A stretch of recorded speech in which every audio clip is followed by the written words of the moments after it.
Agradecer o Charles, o presidente do sindicato, agradecer o Catete pela oportunidade de estar discutindo esse tema, e também a Thalita, que teve a oportunidade também de desenvolver esse trabalho sobre dívida ativa, que ele é resultado de uma pesquisa que nós desenvolvemos junto à FENAFISCO, que é presidida pelo Charles.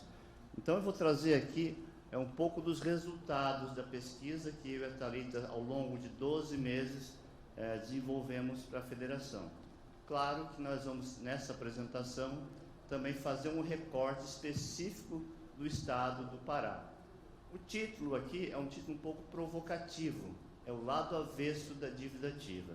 E também só abrir um parênteses, que essa abordagem que eu e a Thalita construímos, ela tem um foco na economia, na teoria econômica, não tem uma discussão jurídica, né, do direito financeiro, do direito tributário. É uma análise econômica, a partir da teoria econômica sobre a dívida ativa dos estados. Então, o primeiro ponto aqui, começar com as questões introdutórias. O Estado e os tributos, eles possuem uma relação indissociável, uma relação umbilical. Todas as atividades estatais, sejam atividades de ponta, sejam atividades de meio, elas são financiadas com recursos públicos que são extraídos da sociedade, seja através de tributação regressiva ou através de tributação progressiva. Então, o Estado arrecada um conjunto de tributos e, a partir disso, começa a programar todos os seus planos, programas e metas de desenvolvimento econômico, social e regional através da extração de tributos de pessoas jurídicas e de pessoas físicas. Então, esse o Estado, toda a política pública, possui essa relação indissociável. Então, nessa perspectiva, é um recurso público que garante direitos sociais, garantias fundamentais para o conjunto da população. Então, os direitos constitucionais de 88, que são através de política pública de assistência social, de financiamento do SUS, de política de expansão universitária, e todas as demais áreas, são financiadas através dos recursos públicos. Então, essa é a relação indissociável entre Estado, entre tributo, que é extraído da sociedade. No caso do Brasil, de forma regressiva. Quem ganha mais, paga menos, e quem ganha menos, acaba pagando mais. Mas essa relação, ela é indissociável desde a antiguidade clássica, não é desde o período contemporâneo. O Estado, através das monarquias, através dos grandes impérios, fazia a extração de recursos do tributo, da coleta de tributos, da sua sociedade, seja na Inglaterra, seja na França, seja na Ásia, seja no modo de produção asiático, seja no modo de produção comunista, o modo de produção socialista, o modo de produção capitalista, qualquer forma de organização social, o tributo é o elemento constitutivo. E, claro, o não recolhimento do tributo, ele implica em sanções. No período da Idade Média, se você não recolhesse o dízimo, você tinha sanções, você não tinha a bênção de Deus. Se você não recolhesse o tributo com o rei, você estava sujeito a ficar nos calabouços. Então, quem não recolhe o tributo tem um conjunto de penalidades. Então, nessa perspectiva, é que todo esse tributo ele é fundamental para fazer um conjunto de políticas econômicas, sociais, ambientais e regionais. Claro que muitos não gostam de pagar tributo, muitos não gostam de recolher tributo. Mas a pergunta que a gente tem que fazer não é essa. Temos que fazer uma outra pergunta. Claro, no Brasil, podemos atribuir que a carga tributária é alta. Mas para quem que a carga tributária é alta? Então, a primeira pergunta, a carga tributária é alta para quem? Quem paga mais tributo no Brasil e quem paga menos tributo no Brasil? Quem se apropria mais do tributo através de crédito subsidiado, através de incentivos fiscais, através de um conjunto de programas públicos, e quem se apropria menos da política pública no Brasil? Então, a pergunta que a gente tem que fazer, antes de refletir se a carga tributária é alta, é quem paga mais tributo no Brasil, quem paga menos tributo no Brasil, quem se apropria mais dos programas públicos do Brasil e quem se apropria menos. Isso a gente consegue ver, por exemplo, no governo federal, a extração das despesas. Onde é que concentra grande parte das despesas federais? A gente pode ver que grande parte é com juros e amortização da dívida. O que o sistema financeiro paga de tributo no Brasil? Muito pouco, porque é um sistema tributário regressivo. Ele paga pouco, mas ele extrai muito através de juros e amortizações. Então, essa é a primeira interpretação que a gente tem que fazer antes de questionar se o tributo é alto. O tributo é alto, sim, para a classe trabalhadora, para a classe média, que compra um quilo de arroz, paga 17 ou 7 ou 12% de ICMS, e para quem faz remessa de lucros e dividendos, acaba não recolhendo tributo. Então, essa é a primeira pergunta que a gente tem que fazer. Eu vejo também muitos movimentos organizados através de federações patronais, através de outras entidades, que não gostam de recolher o tributo. Inclusive, teve uma campanha há um tempo atrás, daquele show CPMF. Eu teria que fazer a seguinte metáfora aqui. Vamos acabar com os tributos. Ninguém mais vai recolher tributo, nem impostos, nem contribuições, nem taxas, nada, nenhum tributo. Hoje é sexta-feira, vamos supor que segunda-feira. O que vai acontecer? Na terça-feira, o Estado brasileiro, os municípios, o Distrito Federal, eles não vão mais pagar o funcionalismo, não vão pagar mais o servidor, não vão pagar mais o auditor fiscal, não vão pagar mais o bombeiro, o policial militar, não vão pagar mais o enfermeiro, o médico, o professor. Por quê? Porque o conjunto de despesas públicas correntes com folha de pagamento é através da arrecadação tributária, que permite fazer desde o pagamento ao servidor público, desde a política de valorização. Então, na terça-feira, nenhum servidor público vai mais receber o seu salário. O que vai acontecer? Não vai mais prestar serviço público. Por quê? Porque não tem remuneração, não tem salário. O que vai acontecer na quarta-feira, no dia seguinte? As escolas, os batalhões militares, os postos de saúde, as universidades vão fechar. Porque através de despesas correntes, ou através de despesas de investimento, é que são mantido o conjunto das instituições estatais. O recurso público extraído da sociedade de forma regressiva no Brasil, de forma da classe trabalhadora, da classe média, permite esse conjunto de manutenção dessas instituições. Então, os batalhões militares vão fechar. As unidades de saúde fechou todas as instituições estatais.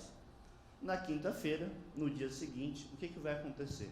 Todos os fornecedores do Estado, seja de material de expediente, seja das construtoras, seja das empreiteiras, que o Estado também é um grande consumidor. O Estado consome um conjunto de equipamentos de saúde, um conjunto de equipamentos de infraestrutura, um conjunto de equipamentos de segurança pública, um conjunto de equipamentos na área da educação.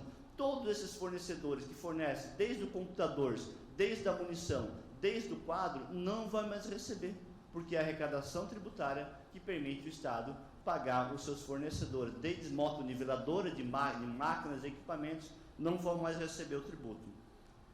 Na sexta-feira, chegando no final de semana, o que acontece? O Estado dá um calote na dívida pública. Devo, não nego e pago quando posso. O sistema financeiro não vai mais receber juros e não vai receber mais amortizações. Não receberá mais por quê? Porque é o tributo que permite o Estado brasileiro gastar volumes significativos com juros e amortizações. E no sábado, quando chega o final de semana, acaba o capitalismo. Porque o capitalismo, há uma relação umbilical entre o Estado e o capitalismo. Seja o socialismo, seja o comunismo, seja qualquer outro modo de produção, a arrecadação tributária ela vai se manter. Pode ser um Estado mínimo ou pode ser um Estado máximo. Um Estado mais progressista, de grandes intervenções públicas, o Estado, como diz Keynes, como grande maestro de uma orquestra, com a sua batuta vai ditando os ritmos da economia, do crescimento, da organização social, da organização econômica. Então, é o Estado que permite fazer isso. Então, a gente quer acabar com o capitalismo, tudo bem, vamos deixar de recolher tributo. Vai virar um caos enorme, vai virar uma confusão, vai virar uma guerra civil, que no domingo todo mundo vai voltar a pagar os impostos. Então, essa é a primeira metáfora que eu queria fazer nessa abertura. Por isso que todo um conjunto de prestação de serviços depende da arrecadação tributária que é extraída, sobretudo, da classe média e classe trabalhadora. Mas a capacidade do Estado tributar, do Estado fazer política de isenções tributárias, de receita ou de gasto tributário, ou de crédito presumido, ou de isenção, de redução de base de cálculo, é uma relação política de forças, de correlação de força. A Thalita vai explorar melhor isso. Então, toda essa arrecadação tributária, toda essa é uma correlação política de força dentro e fora das instituições estatais, que envolve conflito distributivo, pelo o Estado brasileiro dentro das suas correlações de força. Quem tem mais força política? Será que é a Vale ou será que é a população ribeirinha? Então, essas correlações de forças vão ditando o ritmo e as relações econômicas. Entrando no tema da dívida ativa, feita essa breve introdução, queria tratar do estoque da dívida ativa. Se a gente pegar esses dados aqui são de 2019 a 2020. Desculpa, eu acabei não botando o ano aqui. Mas São Paulo sozinho, se pegar a dívida ativa tributária dos estados brasileiros, está em 896 bilhões de reais. São Paulo sozinho representa 35% desse valor. O Rio de Janeiro 12%, Minas Gerais 7%, Mato Grosso, depois Goiás. Se a gente pegar aqui o Pará, é 2,7% da dívida tributária nacional. Mas o que chama atenção, gente? Que a dívida tributária dos estados brasileiros representa 12,35% do PIB nacional. É um valor expressivo essa dívida ativa. Claro, o que é dívida ativa? Dívida ativa tem empresa noteira, tem empresa que faz planejamento tributário, tem empresas que já não estão mais inscritas, já faliram, já não estão mais no mercado, tem empresa que tem alguma situação econômica de pandemia que não conseguiu recolher um tributo. Tem vários fatores da dívida ativa aqui. Não vamos discutir o que compõe a dívida ativa, mas tem empresa, grande parte também é planejamento tributário, de forma lícita e de forma ilícita. E uma parte são empresas que têm dificuldade também, no caso, período de pandemia.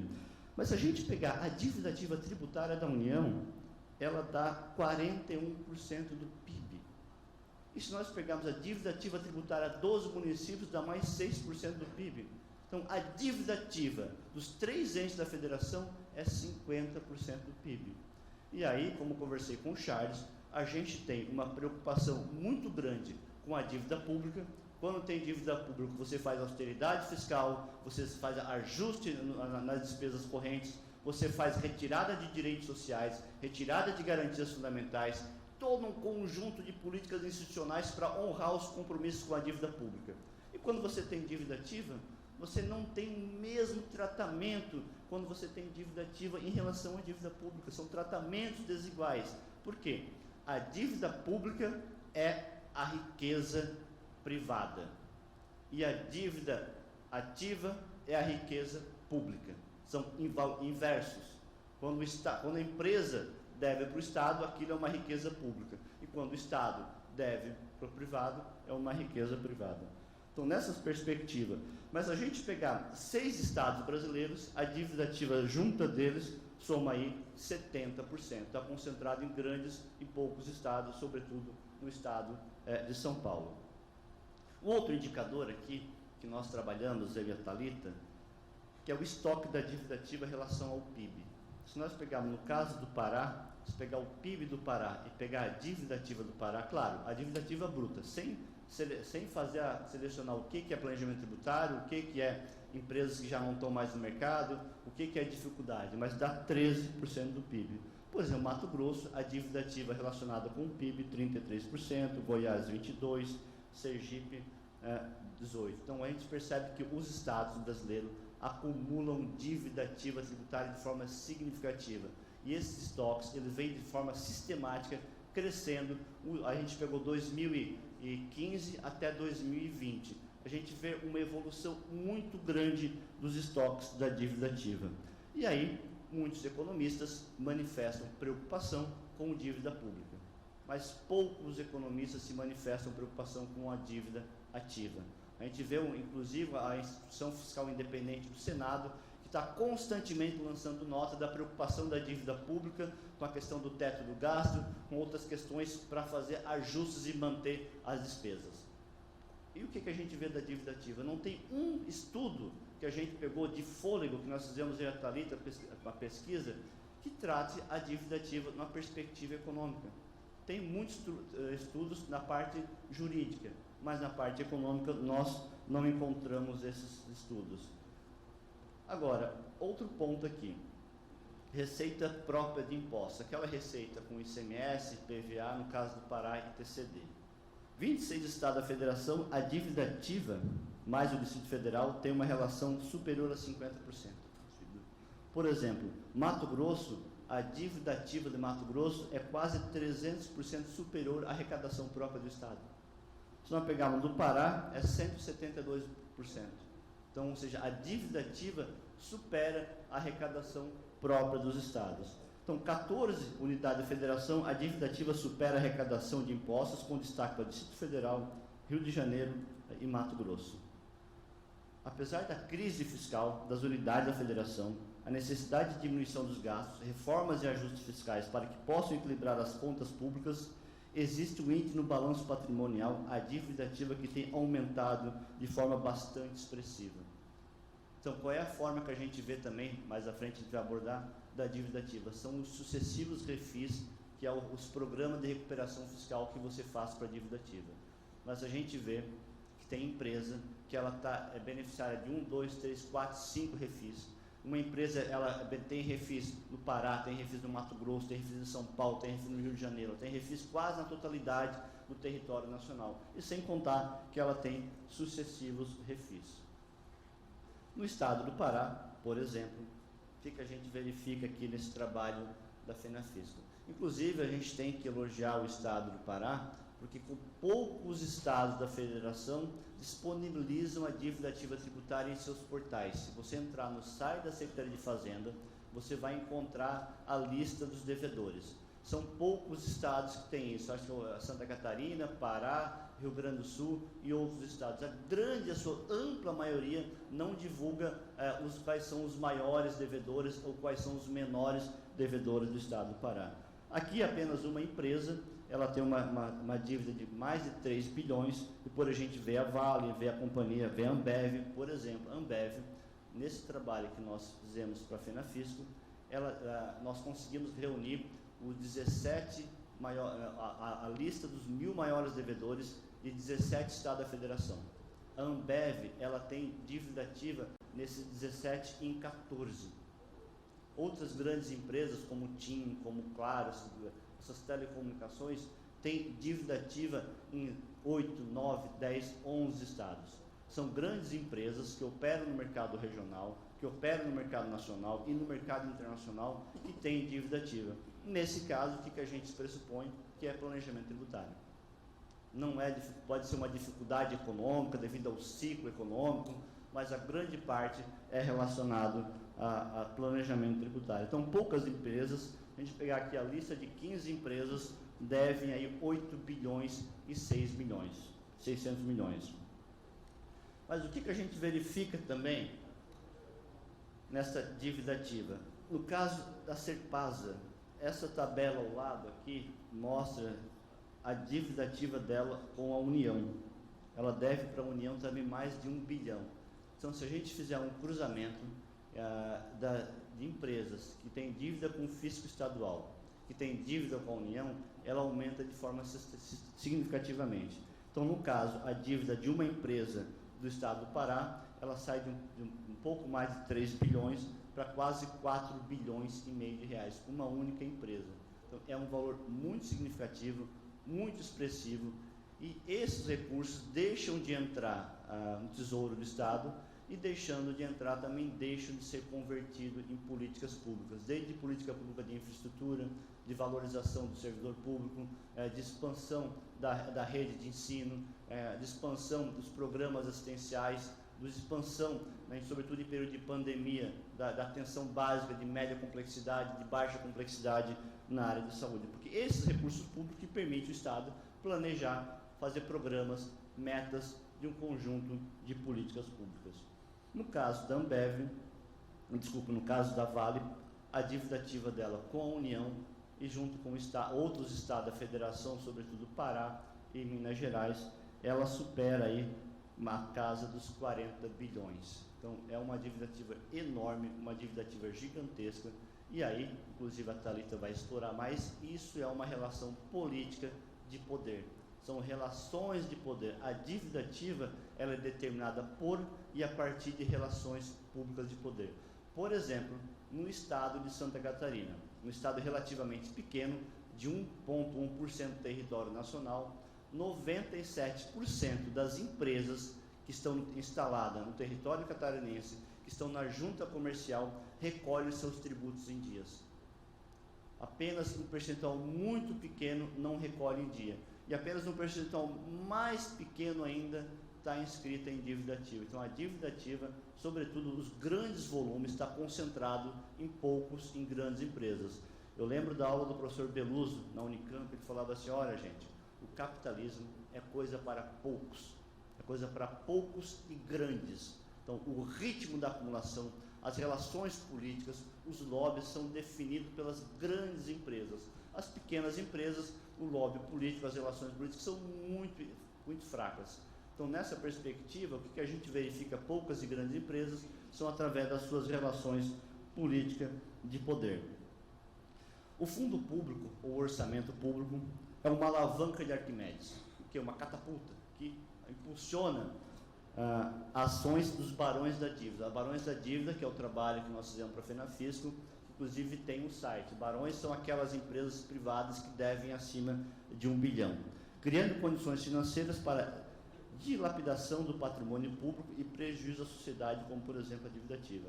Os governos implementam políticas de contenção de despesa para cumprir metas de superávit, como caminho para recuperar a economia e melhorar as contas públicas, mas se dão pela ótica das despesas, nunca pela ótica da receita. Isto é, os créditos da dívida ativa permanecem intactos. Mas que tem um conjunto de empresas que já estão inscritas, estão notificadas, estão nos tribunais de justiça, como a gente vai ver aqui, a arrecadação tributária da dívida ativa ela é ínfima, ela é muito baixa no Brasil. Então, nessa perspectiva aqui dessa específica empresa, tem um valor significativo. E agora, no estado do Pará, o que a gente verifica? Que a participação das 10 maiores empresas do Pará, entre as 1.000 maiores, as 10 maiores representam 26% da dívida ativa. O restante, 74%. Se a gente ampliar para as 25 maiores, o que a gente chega? A 61%. Ampliando para as 50, chegamos a 66%. E ampliando para as 100 maiores empresas inscritas em dívida ativa no estado do Pará, devem 73% da dívida ativa. Então, como o capitalismo é coisa para poucos e coisa para grandes, como diz o professor Beluso em várias suas aulas, a dívida ativa ela é concentrada também em poucas e grandes empresas. Claro que a arrecadação tributária de ICMS dos estados, grande parte vem da onde? Vem da grande empresa, não vem do Simples. A arrecadação do Simples Nacional é pequena, é muito pequena. Alguns estados é 2,5%, outros estados é 1%, outros estados no máximo chega a 5%. A arrecadação tributária ela está concentrada na grande empresa. Também a dívida ativa ela está concentrada na grande empresa. E mais logo em seguida a gente vai ver que os incentivos fiscais, seja de crédito presumido, seja de redução de base de cálculo, seja de anistia, seja de remissão, também está concentrado na grande empresa.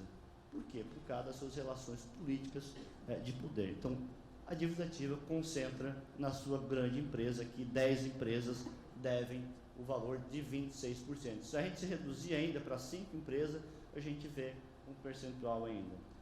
Nessa perspectiva, o que a gente verifica? Eu digo que a dívida ativa, ela não é um mal em si mesmo. Ela não é um mal. O problema é que a gente vê que é sucessivos planejamentos tributários que corroboram para o seu crescimento dos seus estoques. Mas o que a gente vê? O problema existe quando os estoques se acumulam e a capacidade do poder público em recuperar os créditos é morosa e limitada. Aí sim é um problema a dívida ativa. Aí ela se torna um problema. Com isso, passam a comprometer a capacidade financeira dos estados de cumprirem suas competências constitucionais. Agora, os sucessivos refis sempre acabam beneficiando empresas que trabalham com planejamento tributário, essas grandes empresas, que muitas vezes parcela a dívida ativa em 60, 90, 120, até 145 parcelas, e além de obter um desconto de 50%, 70% e 90%. Alguns trabalhos que eu li, sobretudo na França, na Alemanha, o que a gente verifica? Para fazer uma comparação, assim, para ter um mínimo comparativo da dívida ativa. Na França, se eu não me engano, você tem dívida ativa, o máximo que você pode financiar é 24 meses. Outros países da comunidade europeia são 12 meses, não tem 120 meses, não tem 90, não tem 145 meses lá. E o que você faz? Tudo bem, você vai refinanciar, mas você vai ter contrapartida agora.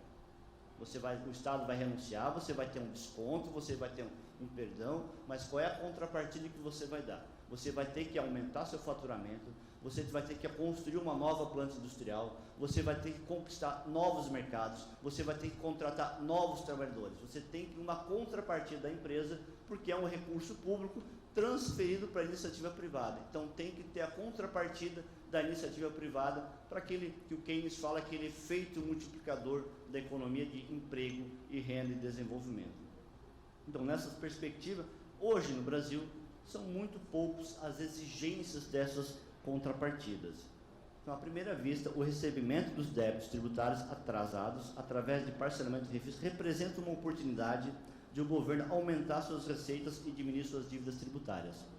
Precisamos olhar o lado avesso do tributo, entender que os sucessivos refis editados ao longo dos anos contribuem para a formação e evolução dos estoques da dívida ativa. Porque muitas empresas se financiam pelo não recolhimento de tributo. Porque se ela vai ao sistema financeiro, ela vai pegar uns juros, a taxa de juros é maior do que ela deixar de recolher o seu tributo e entrar num programa de refinanciamento tributário.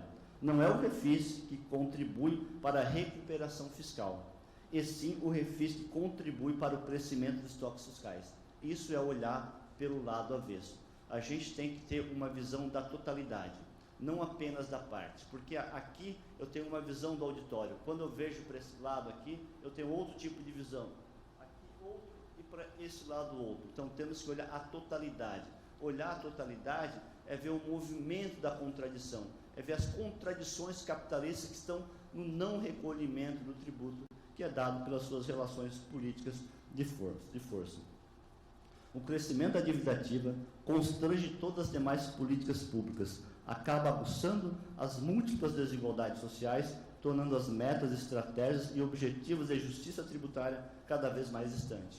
Hoje o primeiro tema é a justiça fiscal. Como está estruturado hoje a dívida ativa é injustiça fiscal.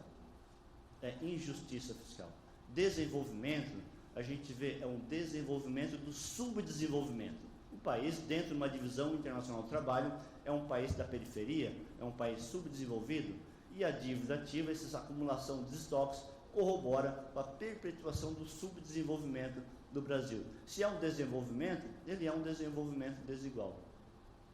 E você consegue ver essas contradições. É um pouco isso que a gente está tentando trazer nesse trabalho da dívida ativa, porque muitos trabalhos a gente vê outra perspectiva teórica, uma outra perspectiva acadêmica. A gente quer ver o lado avesso, olhar o movimento da totalidade, olhar a amplitude para ter a visão do todo e não apenas da parte. Porque é a totalidade que vai determinar a parte, e não a parte que vai determinar a totalidade.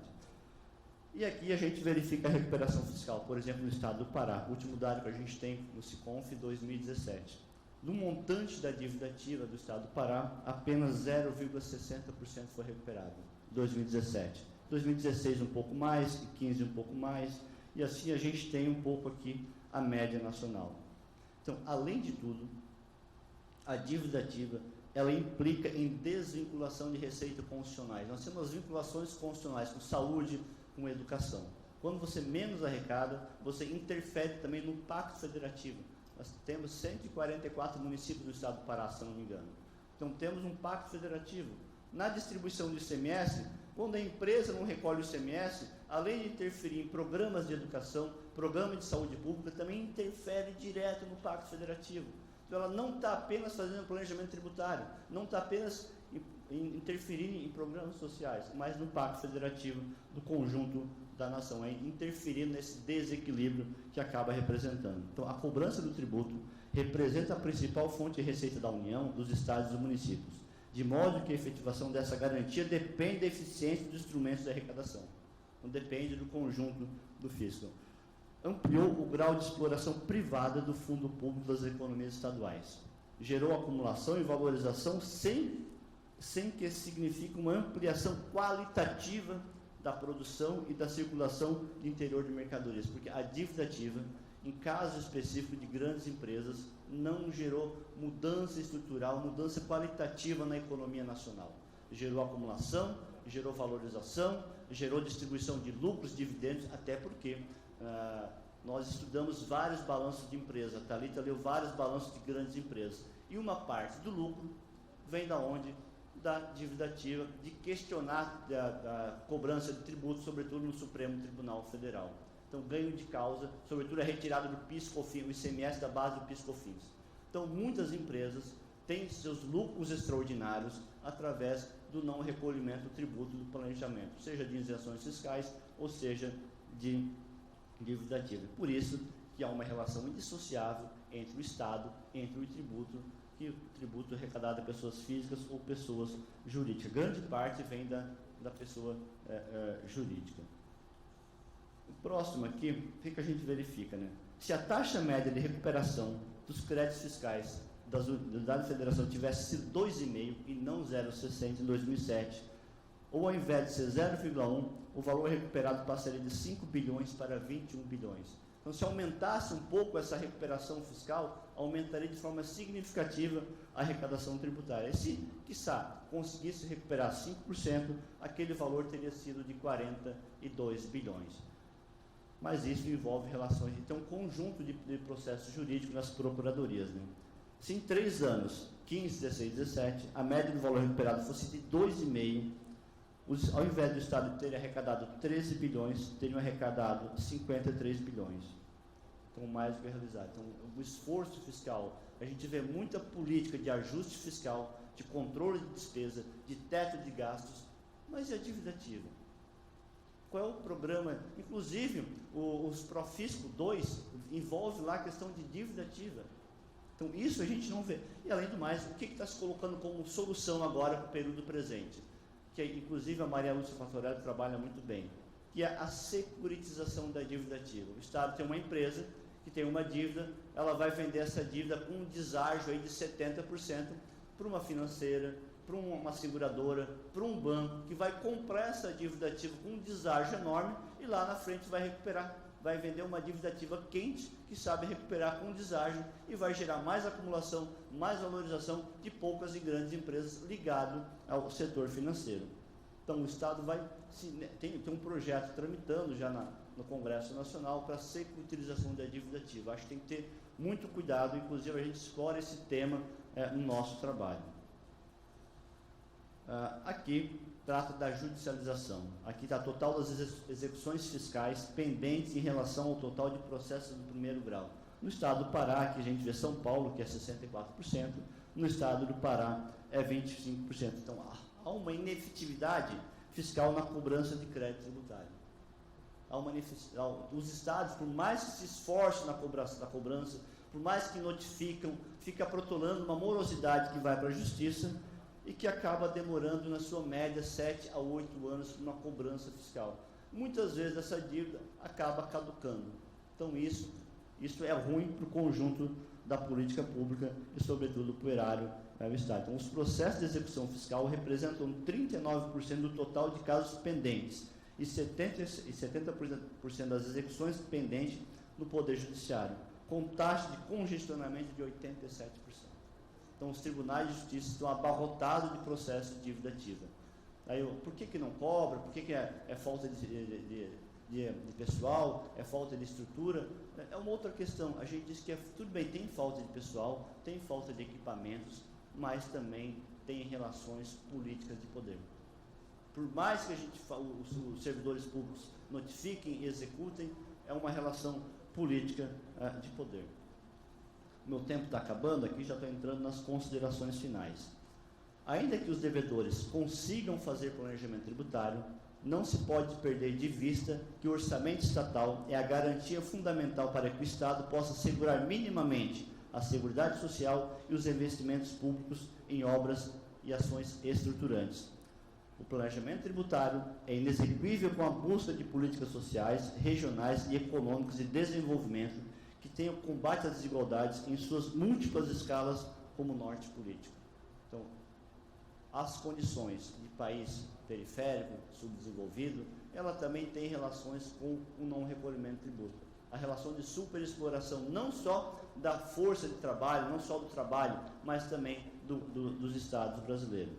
E, além do mais, os empresários sempre estão atentos às mudanças na legislação, buscando formas lícitas e também ilícitas, vamos dizer aqui, para reduzir o pagamento de tributos para maximizar a taxa de lucro das empresas. Nessa perspectiva, o crescimento da dívida ativa deve ser uma preocupação constante do administrador público, como é a dívida pública.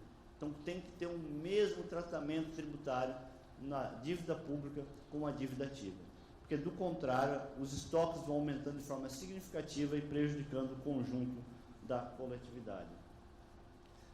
E parte final, aqui respeitando o meu tempo, os estados passam a enfrentar problemas de financiamento, tornando-se cada vez mais dependente dos bancos, seja dos bancos públicos, seja dos bancos privados nacionais, ou seja dos JAICA, dos BIRDs, dos bancos interamericanos de desenvolvimento, para a realização de ações e programas de investimentos com recursos públicos. Então, o Estado fica cada vez mais dependente de banco, o Estado já tem uma carga alta de amortização e de dívida com a União, em média 15% a 13% o Estado paga para a União, e também vai aumentando sua dependência com os bancos públicos e os bancos privados, porque você não consegue arrecadar tributo, você tem uma dívida ativa grande, você tem que fazer a política permanente do Estado, e a dívida ativa ela é um ponto que acaba corroborando para ampliar as desigualdades econômicas, desigualdades sociais e desigualdades regionais no território nacional e no território do Pará. Muito obrigado.